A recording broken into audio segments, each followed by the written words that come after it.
प्रत्येकाला माहिती आहे आपण कुठल्या तळागाळापर्यंत पोचलो हे सगळ्यांना माहिती आहे। त्यामुळं प्रत्येक उमेदवाराला अशी माहिती आहे की आपण कुठल्या ताकदीनं काम केलं त्यातला कोणी येईल। बघा हार जीत ही होणार आहे। आज संतोष भाऊ रात्री 1ला जर फोन केला कुठल्या हॉस्पिटलमध्ये काम असतो येणार आहे। आज मोठे मोठे पक्ष जर बघितले आपण उद्धव ठाकरे बाळासाहेब ठाकरे आज ह्यांच्या घरामध्ये पण मोठी फूट होती।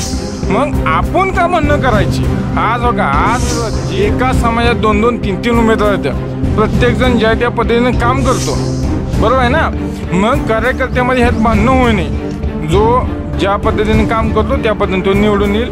हे जे 4 उमेदवार आता त्यांनी सांगितले सगळी माहिती 5 नंबर तुमचा वार्ड त्यातने 5 नंबरचा उमेदवार आहे तुम्हाला त्यांच्याविषयी काय मत आहे संतोषभाऊ लांडगे? नाही आत्ता बघितलं तर तसं साठेनगरमधले 3 उमेदवार आहेत। एक संतोषभाऊ लांडगे, नाता लांडगे, रवी लांडगे आणि तो सरताप एक। ह्यात तुम्ही कोणाला पसंत देणार? सगळे कसं आहे माहिती आहे का आता इलेक्शन जे आहे 5 नंबर वार्डातलं बघितलं तर भावकीतल्या भावकीत भांडणं लावल्यागत आहे ती। कसं आहे माहिती आहे का आमच्या समाजामध्ये बघितलं तर सुख असो दुःख असू दे एखाद्या मुलीचा साखरपुडा असू दे लग्न कार्य असू दे सगळी आज रविबापू असू द्या संतोषभाऊ असू द्या किंवा नाताळ प्रत्येकाच्या कुटुंबातली माणसं सर्वजण येतात। मग कसं आहे माहिती आहे का आज प्रत्येक उमेदवार आमच्या वार्डामधला जो प्रत्येक उमेदवार तिन्ही उमेदवार कोण संतोषभाऊ असो रविबापू असो किंवा नाता लांडगे असो प्रत्येकाला माहिती आहे आपण कुठल्या तळागाळापर्यंत पोचलो हे सगळ्यांना माहिती आहे।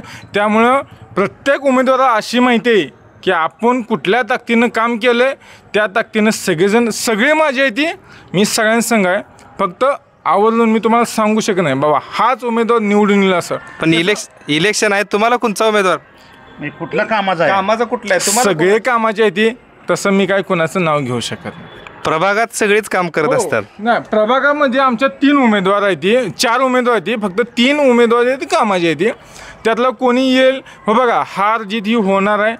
प्रत्येकजण ज्याच्या त्या पद्धतीने काम करतो। आज संतोष भाऊ रात्री 1ला जर फोन केला कुठल्या हॉस्पिटलमध्ये काम असतो येणार आहे। प्रत्येक ज्याच्या त्या पद्धतीने ज्या त्या मार्गाने येते ती कामाचा आहे का सांग की कामाचं ते सांगतोय ना मी।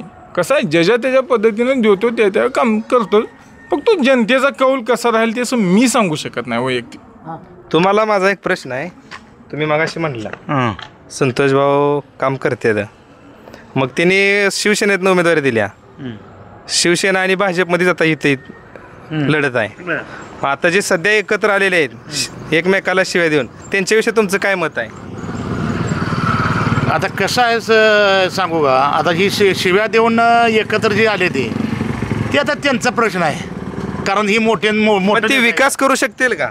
अहो ते आता शिव्या देणारे कशी विकास करतील सांगा बघू। आज शिवाय एकामेकाला जर देऊन तुम्हाला सांगतो एकत्र जात असतील तर कसा विकास होईल सांगा।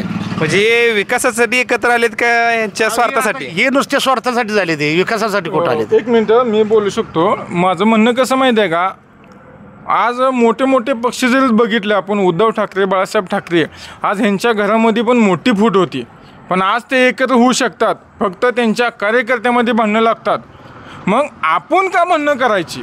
आज बघा आज साठी आपल्या नगरपंचायतची इलेक्शन लागलं आहे आटपाडीमध्ये त्या प्रत्येक 17 वार्डमधल्या प्रत्येक समाजामध्ये भांडण लावल्यागत असं काम केलेलं आहे। समाजात उमेदवार आहेत एका समाजात 2-2, 3-3 उमेदवार आहेत। प्रत्येकजण ज्या त्या पद्धतीने काम करतो बरोबर आहे ना। मग कार्यकर्त्यामध्ये ह्यात भांडणं होऊ नये। जो ज्या पद्धतीने काम करतो त्या पद्धतीने तो निवडून येईल।